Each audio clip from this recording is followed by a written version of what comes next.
গল্পটি একটি মাঝবয়সী নারীর জীবন থেকে নেওয়া, তবে প্রত্যেকটা মানুষের জন্যই গল্পটি খুবই শিক্ষণীয় হবে। তাই সবাইকে অনুরোধ রইল গল্পটি একটু সময় ব্যয় করে মনোযোগ দিয়ে শুনবেন। তিনি যেভাবে বলেছেন আমি ঠিক সেভাবে বলছি। এবারে রোজার ঈদটা আমি বাবার বাড়িতে কাটাবো। রান্না করতে করতে শাশুড়ি মাকে বললাম, শাশুড়ি মা উত্তরে বলল, তুমি চলে গেলে এখানকার মেহমান সামলাবে কে? আমি তখন শাশুড়ি মাকে বললাম, মেহমান বলতে তো নিতু আর ওর হাজবেন্ড, আর ওরা তো আমাদের ঘরেরই মানুষ। আগেই বলে রাখা ভালো, নিতু হচ্ছে আমার ননদ। আমার এই বাড়িতে বিয়ে হয়েছে 6 বছর, তবে 6 বছরের মধ্যে একবারও আমি বাবার বাড়িতে ঈদ করিনি।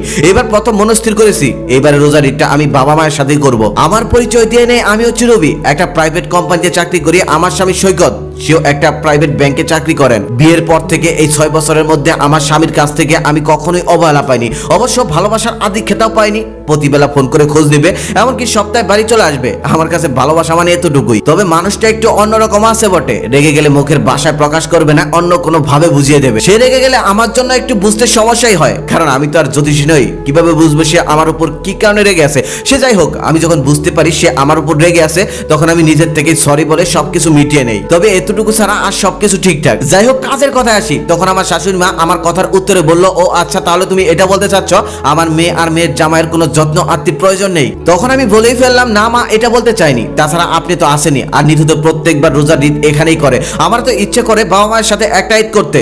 বিয়ের পর তো কখনোই আমি বাবা মায়ের সাথে ঈদ করিনি, তাই তো এবার ঠিক করলাম এই ঈদটা বাবা মার সাথে করব। শাশুড়ি মা তখন আর কিছুই বললো না, শুধু কপাল গোস করে রান্নাঘর থেকে বের হয়ে গেল। আমার স্বামী সেদিন ডাইনিং রুমে বসা ছিল, কারণ শুক্রবারের কারণে সে বাসায় ছিল। পরের সপ্তাহে আমার স্বামী আর বাড়ি আসলো না, যদিও হোয়াটসঅ্যাপ মেসেঞ্জারে আমাদের ঠিকঠাক কথা চলছে। আমি তখন জানতে চাইলাম বাড়ি আসলে না কেন? উত্তরে তখন সে বলল, ইচ্ছে করছে না। বিয়ের 6 বছরের মধ্যে এই প্রথম শুক্রবার ওকে ছাড়া আমার কাটাতে হবে। তবে অন্যবারের মতো আমি আর বিভ্রান্ত হলাম না। বুঝার আর বাকি রইল না যে ও আমার সাথে কেন রাগ করেছে। ওই যে গত সপ্তাহে আমার শাশুড়ির সাথে একটু কথা কাটাকাটি হয়েছিল, সেই কারণে ও আমার সাথে রাগ করে আজ বাড়ি আসলো না। আমিও এই ব্যাপারে আর কিছুই বললাম না। পরের দিন অফিসে ইফতার পার্টি ছিল, আমিও সেখানে যথারীতি যোগদান করলাম। ইফতার করলাম, ছবি উঠলাম, আবার সেই সব ছবি আমার স্বামীর মোবাইলে পাঠিয়েও দিলাম। এর মধ্যে ওর সাথে আমার আর কোনো ফোনে কথা হয়নি, শুধু মেসেজে টুকটাক কথা হতো। পরের দিন বাসায় অনেক রকম ইফতার আয়োজন করলাম আর টেবিলে সাজিয়ে বসলাম। ঠিক সেই সময় ও আমার শাশুড়ি ফোন করলো। আমি অভ্যাসের কথা শুনতে পাইনি, তবে শাশুড়ির মুখের কথাটাই শুনেছি। আমার শাশুড়ি বলল, বৌমারা সবাই এখানে আছে, আমরা ইফতার করছি, ইফতার করা শেষ হলে তোর সাথে কথা বলছি।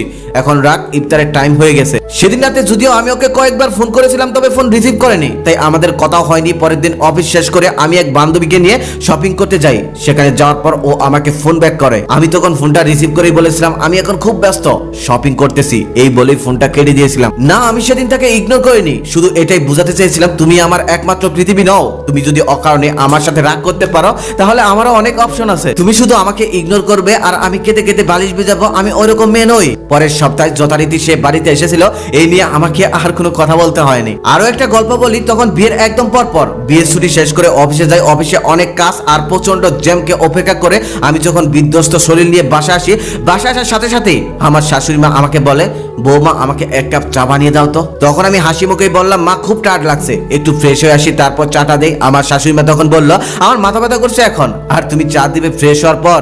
তোমার নিজের মা যদি তোমার কাছে এখন 1 কাপ চা চাইতো, তাহলে কি এভাবে বলতে পারতে? আমি তখন চোখ বন্ধ করে সোফায় বসে পড়লাম আর বলেই ফেললাম, মা আপনার নিজের মেয়ে যদি সারাদিন অফিস শেষ করে ঢাকা শহরের জ্যামকে উপেক্ষা করে বাসায় আসতো, সাথে সাথে কি আপনি চা চাইতে পারতেন না? আপনি নিজেই তার জন্য 1 কাপ চা বানিয়ে রেখে দিতেন। নতুন বউয়ের মুখে এমন কথা শুনে আমার শাশুড়ি একদম ভেবাচেয়ে খেয়ে যায়। এরপর থেকে আর কখনোই আমাকে এমন আদেশ করেনি। তার মানে এই নয় যে সে আমার জন্য চা বানিয়ে অপেক্ষা করেছে। এরপর থেকে আমি ফ্রেশ ট্রেশ হয়ে আমি আমার দায়িত্ব সবসময় পালন করে যাচ্ছি। এক সন্ধ্যায় আমি বাড়িতে আমার মায়ের কাছে ফোন করলাম। এমনিতে আমি তেমন একটা সময় পাই না, সারাদিন অফিস করে এসে আবার বাড়িতে কাজ করতে হয়। মা ফোন ধরার সাথে সাথে বলল, মা তোর সাথে আমি পরে কথা বলছি। আমি তখন মাকে বললাম, মা তুমি কি ব্যস্ত?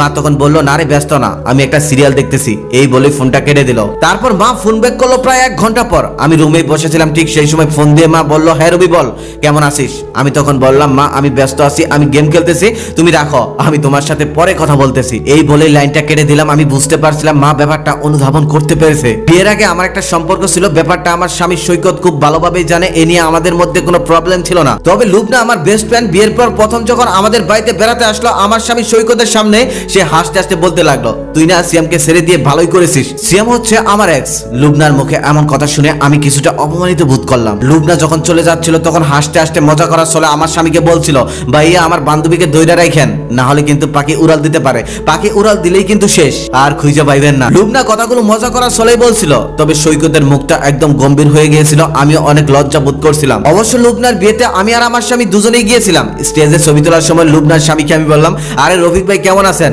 আপনার কথা অনেকবার শুনেছি, অবশেষে তাহলে আপনারা মিলে গেলেন, বিয়ে পর্যন্ত করে ফেললেন। বেচারা আমার কথা শুনে ভেবাচেকা খেয়ে গেল। তবে আমি কিন্তু ভালোভাবেই জানি রফিকের সাথে লুবনার ব্রেকআপ হয়ে গেছে, এমনকি এই ভদ্রলোকটার জন্য, কারণ এই ভদ্রলোকটা হলো সম্পদশালী, স্টাবলিশ। আমার কথাটা শুনে লুবনার মুখটা কালো হয়ে গেল। আর ভদ্রলোক বলল, কি বলছেন, আমি তো রফিক নই, আমি তো শরীফুল ইসলাম। আমি তখন জিভে কামড় দিয়ে হাসি দিয়ে বললাম, আরে দুলাভাই ভয় পায়েন না, আমি আপনার সাথে মজা করছিলাম। আমার ছেলের জন্ম হয় সিজারে, আমার শারীরিক একটু প্রবলেম ছিল, তাই ডক্টর আগের থেকে বলে রেখেছিল একটা রক্তদাতা ম্যানেজ করে রাখতে। রক্ত লাগবে এমন কোনো কথা নয়, তবে হাতের কাছে রাখা ভালো। আমার রক্তের গ্রুপ ও নেগেটিভ, আমার বোনেরও তাই আগের থেকে ওকে বলে রাখা হলো। ডক্টররা আগের থেকে সিজারের ডেট দিয়ে রেখেছিল, সেই নির্দিষ্ট ডেট অনুযায়ী সিজারের প্রিপারেশন নেওয়া হলো। আমার বোন বুয়েটে লেখাপড়া করতো। সিজারের দিন সকালে আমার স্বামী ফোন করলো, আর ও বলল, ভাইয়া আমার পরীক্ষা আছে, আজকে যদি পরীক্ষাটা না দেই তাহলে 1 বছর পিছিয়ে যেতে হবে। তারপর আমার স্বামী বলল, আচ্ছা ঠিক আছে, তুমি পরীক্ষা দাও, আমরা অন্য দিক থেকে ম্যানেজ করে নিচ্ছি। পরে রক্ত ম্যানেজও করা হয়েছিল, তবে রক্ত লাগেও নি। আল্লাহর রহমতে আমি আর আমার সন্তান সুস্থই ছিলাম। পরবর্তীতে ফেসবুকে আমি যা দেখি তা দেখে আমি অবাক হয়ে যাই। দেখি আমার বোন বন্ধুদের সাথে কক্সবাজারে ঘুরছে।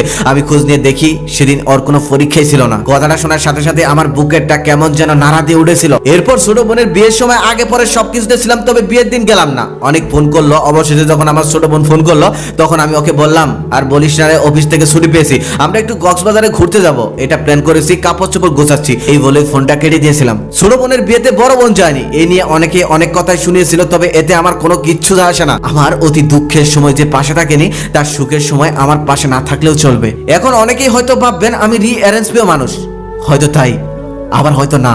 আসলে মাঝে মাঝে প্রিয় মানুষদেরকেও বুঝিয়ে দিতে হয় নিজের মূল্যটা। কাউকে কাউকে কখনো কখনো শিখিয়ে দিতে হয় কাছের মানুষদের সাথে কেমন আচরণ করতে হবে, কোন কথা কোথায় বলতে হবে, কখন পাশে থাকতে হবে আর কখন পাশে না থাকলেও চলবে। আমি সাধারণ, অতি সাধারণ একজন মানুষ, তবে আমি আমার নিজেকে ভালোবাসি। কেউ যদি জিজ্ঞেস করে আপনি সব থেকে কাকে বেশি ভালোবাসেন, তখন আমি উত্তরে বলবো